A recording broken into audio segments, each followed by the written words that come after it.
मी आमच्या पोरांना मोठी स्वप्न दाखवली नाही, त्यांना त्यांच्या जगण्याची कला शिकवली नाही. फक्त मार्क कर, कुठेतरी नोकरी लाग, ह्याच्या मागे लाग, त्याची चिठ्ठी आण, बँकेत तरी लागलं पाहिजे, पतसंस्थेत तर चिटकलं पाहिजे. शिक्षणाचा अर्थ एकमेव नोकरी मिळाली पाहिजे एवढाच सांगितला. पण तुझं जगणं समृद्ध करण्यासाठी बाळा शिक्षण आहे, तुला जगायचं तसं जग. का मोठी स्वप्न आम्ही पोरांना दाखवली नाही? का आम्ही त्यांना सांगितलं नाही उद्योगात ये, व्यवसायात ये, नोकऱ्याच करायच्यात तर जरा मोठ्या कर, काहीतरी वेगळं मोठं स्वप्न बघ, हे का सांगू शकलो नाही? पोरगं काही वेगळं करायला गेलं का बापच त्याला सांगतंय अंथरून पाहून पाय पसर. त्याला ते पोरगं हातपाय खोडून खोडून मरून गेलं, पण बापानं काय त्याला कधी हातपाय पसरू दिले नाहीत. तुम्हाला सांगतो, आज तुम्ही घरी गेलात ना, पोराला सांगा हातपाय पसर, अंथरुणाचं काय करायचं तुझा बाप बघल. एवढी धमक, एवढी रग आम्हाला पोरामध्ये निर्माण करता आली पाहिजे. लात मारील तिथून पाणी काढेल अशी ताकद त्या पोराच्या मनगटात निर्माण करता आली. आम्ही भीती निर्माण केली आणि पोरांसाठी कमवायच्या फंदात पडलो. लायक असेल तर ते कमवतोय आपोआप, नालायक असेल तर तुम्ही किती कमवून ठेवा बघा, ते 2 दिवसात उडवतोय. तर विठ्ठल लहानेंचं नाव सांगत होतो, प्लॅस्टिक सर्जन आहेत आणि रोज 4 सर्जरी मोफत करतात. डॉक्टरांची आणि माझी एका सोलापूरच्या एका विवाह सोहळ्यात भेट झाली होती. तिथे त्यांचं भाषण ऐकलं. ते सांगत होते की मी रोज 4 सर्जरी मोफत करतो, पण लहान असताना एकदा माझी आई मला म्हटली होती शेजारच्या मावशीची साडी घेऊन ये. मी शेजारच्या मावशीची साडी आणली आणि आईला आणून दिली. आईनं 4 दिवसांनी घडी घालून धुवून दिली आणि सांगितलं नेऊन दे. मी नेऊन दिली. आईला विचारलं, आई शेजारच्या मावशीची साडी का मागितली? आई म्हटली लग्नाला जायचं होतं आणि लग्नाला घालून जावी अशी एकही साडी माझ्याकडे नव्हती, म्हणून शेजारच्या मावशीची आणली. टचकन डोळ्यात पाणी आलं की आपल्या आईकडे लग्नाला घालून जावी अशी एकही साडी नसावी. मोठं व्हायचं, खूप पैसे कमवायचे, आईला रोज नवीन साडी घालता आली पाहिजे. डॉक्टर झालो, पैसे मिळायला लागले, आज माझी आई रोज नवी साडी घालू शकते. पण एक दिवशी रस्त्यानं जाताना एक मुलगी पाहिली, तिचे 2 ओठ फाटलेले होते. तिचं लग्न जमत नव्हतं. तिचं लग्न जमत नाही हे दुःख त्या मुलीला विचारण्यापेक्षा तिच्या बापाला किंवा भावाला विचारावं. मी त्या मुलीला हॉस्पिटलला बोलवलं आणि सांगितलं तुझ्या वडिलांना पाठवून दे, आपण सर्जरी करू. दुसऱ्या दिवशी वडील आणि भाऊ आले आणि सांगितलं प्लॅस्टिक सर्जरी करूयात. वडील म्हटले एवढे पैसे नाहीत साहेब, हे सर्जरी बिर्जरी नटनट्यांची कामं, आमच्याकडे कुठून आले एवढे पैसे? मी म्हटलं पैसे लागत नाहीत, तुम्ही फक्त या. मला माझ्या आयुष्यातला अर्धा 1 तास फक्त ऑपरेशनसाठी खर्च करायचा होता, बाकी काही नाही. तो अर्धा 1 तास खर्च करायचं ठरवलं, मोफत ऑपरेशन केलं. पोरगी सुंदर दिसायला लागली. 6 महिन्यांनी लग्न जमलं. भाऊ पेढे घेऊन आला. एका हातात पेढा होता आणि दुसऱ्या हातात आयुष्यातली सगळी प्रॉपर्टी होती. ही सगळी प्रॉपर्टी त्या पेढ्याच्या समोर खुजी वाटायला लागली आणि ठरवलं रोज 4 तरी पेढे कमवायचे. डॉक्टर सांगत होते माझे वडील 90-92 वर्षांचे आहेत, पण असं तरुण पोराला लाजवेल असा हवेत तर चालत असतात. वडिलांना विचारलं बाबा एवढ्या हवेत का चालता?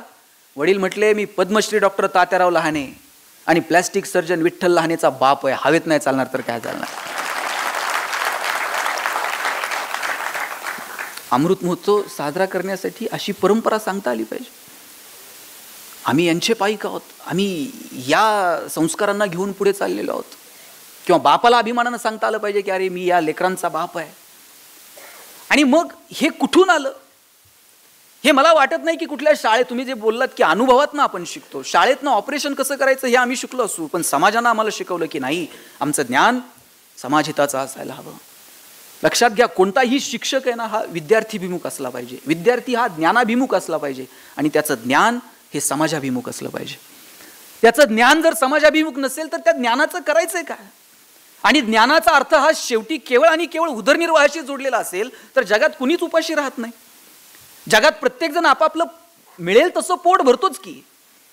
तुम्ही कोटी रुपये कमवले आणि तुमच्याकडं मी 1 लाख रुपये कमवले, लाख रुपये कमवल्यानंतर माझ्याकडे 2 रुपये उरले तर तो बॅलन्सच आहे. आणि कोटी रुपये कमवून तुमच्याकडे 10 रुपये उरले तरी तो बॅलन्सच आहे. आणि जगात बॅलन्स वरती घेऊन जायची सोय अजून उपलब्ध नाही. बॅलन्स इथेच ठेवून जावा लागतो. मग बॅलन्ससाठी जगायचं की सामाजिक बॅलन्स नीट असावा याच्यासाठी जगायचं, मला वाटतं हे ठरवावं लागेल. आणि मी परत सांगतो, समाजाचा बॅलन्स जर ठेवला नाही तर येणाऱ्या पिढ्या तुम्हाला मला नीट जगू देणार नाहीत. समाजसेवा सुद्धा स्वार्थी हेतूने करावा लागेल. एक वेळ जातीतले वाद मिटवता येतील साहेब, धर्माधर्मातले वाद मिटवता येतील, एवढंच काय 2 राजकीय पक्षांमधले वाद सुद्धा मिटवता येतील.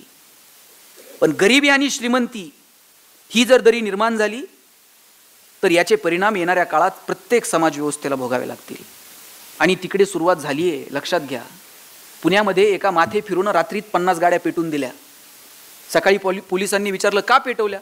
म्हटलं आपल्याला घेता येत नाही. म्हणला पेटवता तर येते, काय करायचं ते करा. म्हटलं AC गाड्या घेऊन फिरता, आम्हाला एसटीचं तिकीट काढता येत नाही, पेटून टाकल्या. म्हणला काय कलम लावायचे त्याला. मी पारगावमध्ये राहतो साहेब, नगर तालुक्यात छोटंसं गाव आहे माझं, पारगाव भातोडी. इथून 20-22 किलोमीटर अंतरावर आहे. माझ्या गावात एक MH-14 पासिंगची गाडी आली होती. MH-14 म्हणजे जरा सधन भाग आहे. गाडी आली तशीच काच खाली घेतली. ड्रायव्हरच्या डोळ्यावर असा महागडा गॉगल होता. त्यानं गॉगल बिगल न काढता असंच एका लहान पोराला विचारलं पारगाव कुठे रे? आता गाडी पारगावतच आहे. त्या पोराला विचारलं पारगाव कुठे? तो म्हणला पारगाव ना 10 किलोमीटर पुढे जा. म्हणला वडगाव लागतं. तिथं कुणालाही विचारलं सांगतंय म्हणलं पारगाव कुठे. मी पळत गेलो. म्हटलं खोटं का सांगितलं? म्हणलं MH-14 आहे, काय कमी? म्हणला जाते पुढे येते की मागं. म्हणलं गरिबी आणि श्रीमंतीच्या संघर्षाची सुरुवात आहे साहेब. हिच्याकडे दुर्लक्ष करून चालणार नाही. एक दिवस असा येईल कोट्यावधी रुपये असतील तुमच्याकडे, AC गाड्या घेऊन फिराल, पण समाजातली ही दरी जर वाढत गेली तर AC गाड्या घेऊन आपल्याला फिरता यायचं नाही. लोक काचा फोडून टाकतील. आपल्याला एक मैदान घ्यावं लागेल भाड्यानं, तिथं आपल्या महागड्या गाड्या पार्क करायच्या. आपणच 2 वॉचमॅन ठेवायचे पगार देऊन. आणि पोरं जर म्हणली ना पप्पा ते आपल्या मर्सिडीजमध्ये चक्कर मारायचं, त्याला म्हणजे कोणाला सांगू नको आपली आहे, टमटम न जायचं तिथपर्यंत. आतल्या आत सिक्युरिटी घेऊन चक्कर मारायची, गाडी तिथंच पार्क करायची आणि परत यायचं. तुम्ही सूट घालून फिरू शकाल, तुम्ही पैठण्या घालून फिरू शकाल, पण गरिबी आणि श्रीमंतीतली दरी जर वाढत गेली तर आपल्याला फिरता येणार नाही. 7व्या वेतन आयोगानंतर पगार वाढतील, रोज पैठणी घालाल, पण घरातच 6x6चा आरसा लावायचा. तुम्ही पैठणी घालायची, तुम्ही सूट घालायचा, तुम्ही म्हणायचं किती छान दिसते, तुम्ही म्हणायचं तुम्ही किती गोड दिसताय, काढून ठेवा. जाताना साधे घालून जाऊ, पार्टीतले महागडे कपडे नको. इथपर्यंत येऊन पोहोचेल, लक्षात ठेवा. आणि इथपर्यंत येऊ नये असं जर वाटत असेल तर ज्ञानोबांनी सांगितलं दुरितांचे तिमिर जाओ, विश्व स्वधर्म सूर्य पाहो, आणि जो जे वांछील तो ते लाहो प्राणी जात. ज्याला ज्याला जे जे हवंय ते मिळू दे, पण कधी मिळू दे? दुरितांचे तिमिर जाओ. अहो इतकं सुंदर आहे ते पसायदान. विश्वाची प्रार्थना ठरावं इतकं सुंदर आहे पसायदान. ज्ञानोबांनी त्याची सुरुवातच केली आता. दुसरा कुठलाही शब्द वापरता आला असता ना, पण किंवा पण परंतु म्हणून, पण आता म्हटले ज्ञानोबा. निर्वाणीचा शब्द आहे, झालं आता. आपण आता कधी म्हणतो? बस आता. ज्ञानोबा निर्वाणीनं म्हणालेत आता विश्वात्मके देवे. पांडुरंगा विठ्ठला म्हटले नाही, आता विठ्ठला, आता पांडुरंगा. जो कोणी विश्वाचा रचना करता असेल, आता विश्वात्मके देवे येणे वाग्यज्ञ. तो किती अधिकारवाणीनं मागितले बघा. हे असं म्हणत नाही एवढ्या वाऱ्या केल्या आणि एवढ्या वेळा तुझ्याकडे आलो ना आता दे, एवढं तुमच्या मागं पळवलो आता टाका निधी, एवढ्या हक्क. ते काय म्हटले, किती हुशार आहेत. ज्ञानोबांचा अधिकार काय? येणे वाग्यज्ञ तोषावे. तू जर संतुष्ट असशील, मी जो वाग्यज्ञ तुझ्यासमोर मांडला ज्ञानेश्वरीच्या रूपानं, संतुष्ट असशील तर दे. वाग्यज्ञ तोषो निमज द्यावे पसायदान हे. आणि पहिल्यांदा आठवण कुणाची आली साहेब? आपण म्हटलात एकही तक्रारदार नाही. उल्लेख करताना सुद्धा त्यांना पहिल्यांदा तक्रारदाराचा उल्लेख करावा लागला. तक्रारदार नाही असं म्हणताना सुद्धा तक्रारदाराचा उल्लेख आहे. बरोबर आहे ना? ज्ञानोबांना सुद्धा उल्लेख कुणाचा करावा लागलाय? जे खळांची व्यंकटी सांडो. मदत करणाऱ्यांचा उल्लेख आधी. ज्ञानोबांवर प्रेम केलं नाही का समाजानं?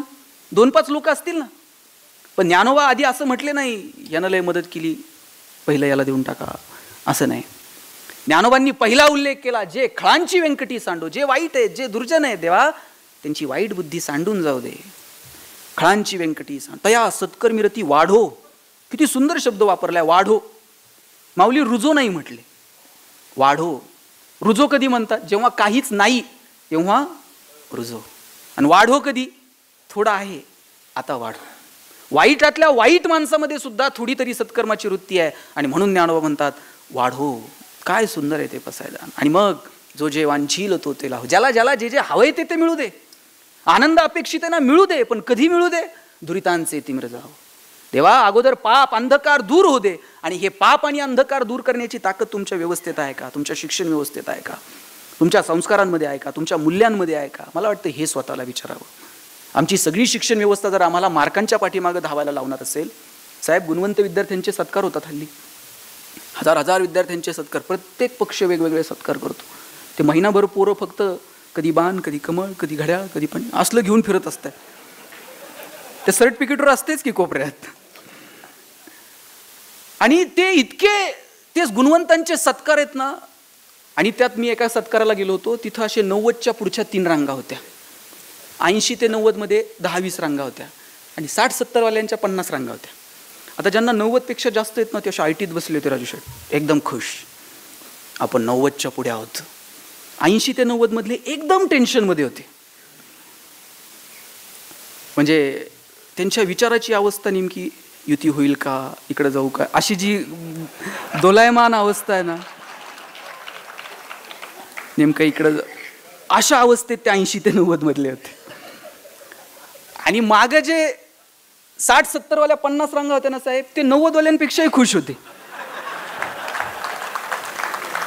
त्यांना व्हायचे ते होऊ द्या, आता काहीच आपल्या हातात होते, अजून महिनाभर तर काही कळत नाही.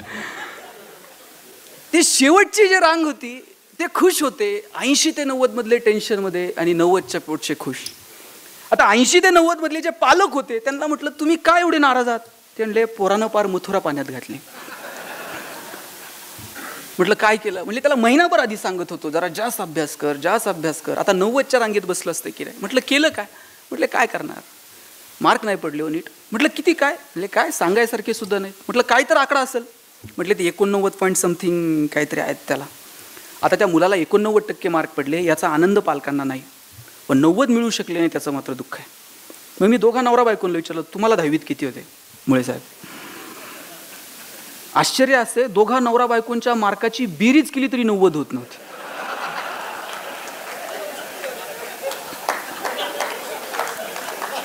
आणि त्यांना दुःख याचं होतं, पोराला 90 पडले नाहीत. आम्ही या सगळ्या शिक्षण व्यवस्थेला कुठे घेऊन चाललोय? कॉमर्समध्ये ग्रॅज्युएट झालेल्या पोराला बँकेत डीडी काढता येत नाही, मराठीत ग्रॅज्युएट झालेल्या पोराला शुद्ध नीट मराठीत बोलता येत नाही, इंग्रजीत ग्रॅज्युएट झालेल्या पोराला स्वतःचा बायोडाटा इंग्लिशमध्ये लिहिता येत नाही. कुठे घेऊन चाललोय आम्ही या सगळ्या व्यवस्थेला? नॉस्कॉम कमिटीचा रिपोर्ट होता, in future 75% engineers will be permanently unemployed, 90% plain graduates will be permanently unemployed. नोकऱ्याच मिळणार नाहीत. 90% प्लेन ग्रॅज्युएट, इंजिनियर्स 75%, नोकऱ्याच नाहीत. का नाहीत? ते आम्ही शिकलो नाही. आम्ही फक्त आणि फक्त मार्कांच्या पाठीमागे धावत राहिलो. मार्क कसे मिळतील? समाजात नवीन नवीन काय घडतंय?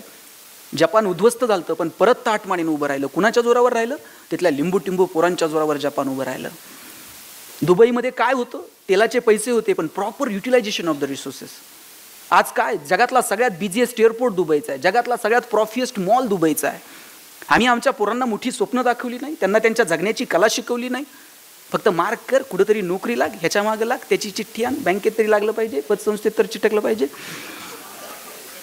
परवा निमसे सर भेटले होते एका कार्यक्रमात. लखनौला कुलगुरू असताना 123 जागांसाठी लाखो पोरांनी अर्ज केले होते शिपाई पदासाठी, आणि त्याच्यामध्ये हजारो पोरं PhD होल्डर होते. कुठे घेऊन चाललोय आम्ही सगळ्या शिक्षण व्यवस्थेला? म्हणजे आम्ही, आणि याच्यात पोरांची चूक नाहीये, पालक म्हणून तुमची माझी चूक नाहीये का? आपण शिक्षणाचा अर्थ एकमेव नोकरी मिळाली पाहिजे एवढाच सांगितला. पण तुझं जगणं समृद्ध करण्यासाठी बाळा शिक्षण आहे, तुला जगायचं तसं जग. का मोठी स्वप्न आम्ही पोरांना दाखवली नाही? का आम्ही त्यांना सांगितलं नाही उद्योगात ये, व्यवसायात ये, नोकऱ्याच करायच्यात तर जरा मोठ्या कर, काहीतरी वेगळं मोठं स्वप्न बघ, हे का सांगू शकलो नाही? पोरगं काही वेगळं करायला गेलं का बापच त्याला सांगतोय अंथरून पाहून पाय पसर. त्याला ते पोरगं हातपाय खोडून खोडून मरून गेलं, पण बापानं काय त्याला कधी हातपाय पसरू दिले नाहीत. तुम्हाला सांगतो, आज तुम्ही घरी गेलात ना, पोराला सांगा हातपाय पसर, अंथरुणाचं काय करायचं तुझा बाप बघल. एवढी धमक, एवढी रग आम्हाला पोरामध्ये निर्माण करता आली पाहिजे. लात मारील तिथून पाणी काढेल अशी ताकद त्या पोराच्या मनगटात निर्माण करता आली. आम्ही भीती निर्माण केली आणि पोरांसाठी कमवायच्या फंदात पडलो. लायक असेल तर ते कमवतोय आपोआप, नालायक असेल तर तुम्ही किती कमवून ठेवा बघा, ते 2 दिवसात उडवतोय. त्याच्यामध्ये कमवण्याची रग, त्याच्यामध्ये कमवण्याची लायकी आम्हाला निर्माण करता येईल का? मुळात हा प्रश्न आहे.